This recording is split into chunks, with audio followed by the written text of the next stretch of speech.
The death of friends. Some years ago, I read an obituary of a dear friend of mine. This guy was so well known that his obituary was printed in the London Times. Granted, I did not know him personally, never met him face to face or spoken with him over the phone. It's just that he was well known throughout the world, and I fell in love with his principles of life.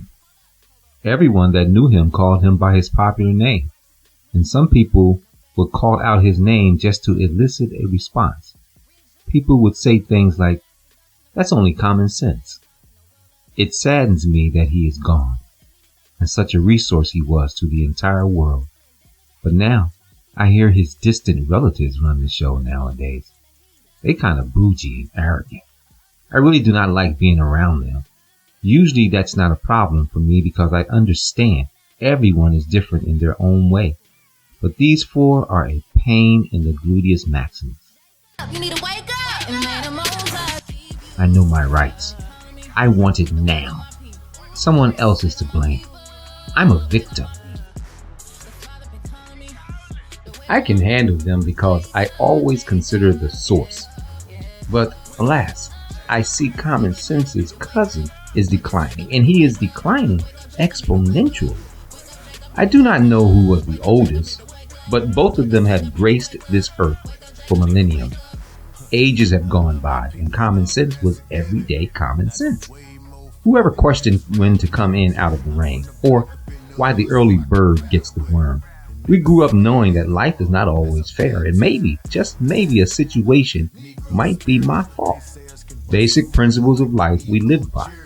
I was just told by someone that one of the most influential characters of all time is on his deathbed.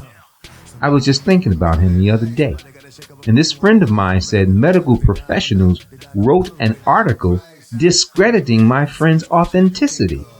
In fact, since 2009, he has been in rapid decline. Plans were drawn up more than 80 years ago, and intentions more than 1,000 years ago.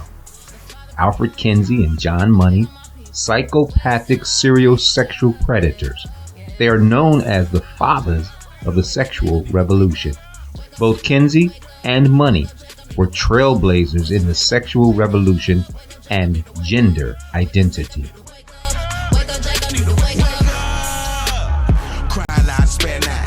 I understand, say believe in God, but do you really believe the hell's high? That you kings, queens, and that night? I spit bars on the broke guys, but nowadays they traffic J's and trick money to provoke guys. Front page news today has absolutely discredited and turned a deaf ear to all we knew to be right and pleasing to the Most High. These two men have spawned a revolution that is irreversible by man's efforts. This is what had become of Kinsey and Money's efforts. Man-made uterus, sexual reassigned surgery, lobbying for rights of pedophilia, removal of the Ten Commandments from courthouses, a targeted move for decades, renaming a woman's anatomy so as not to offend transgender men and women.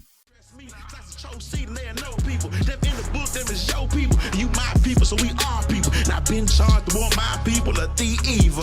Peace. The Father been calling me to wake up my people. Wake up my people. Wake up my people. The Father been calling me to wake up my people.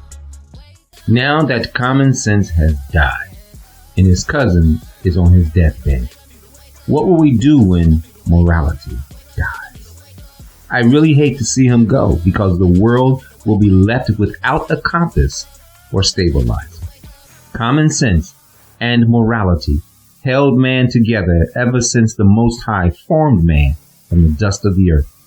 And now, the blood of common sense and morality is crying out from the ground.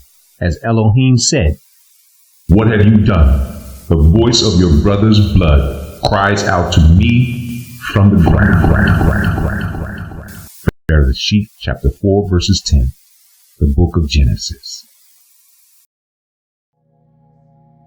At midnight, I rise to give thanks to you. At midnight, I rise.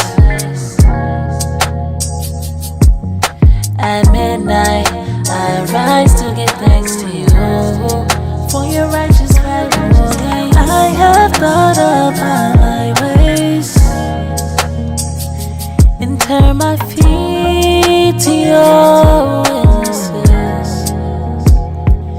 I have hurried and did not delay to guard your commands, to guard your commands. At midnight I rise. At midnight I rise to give thanks to you.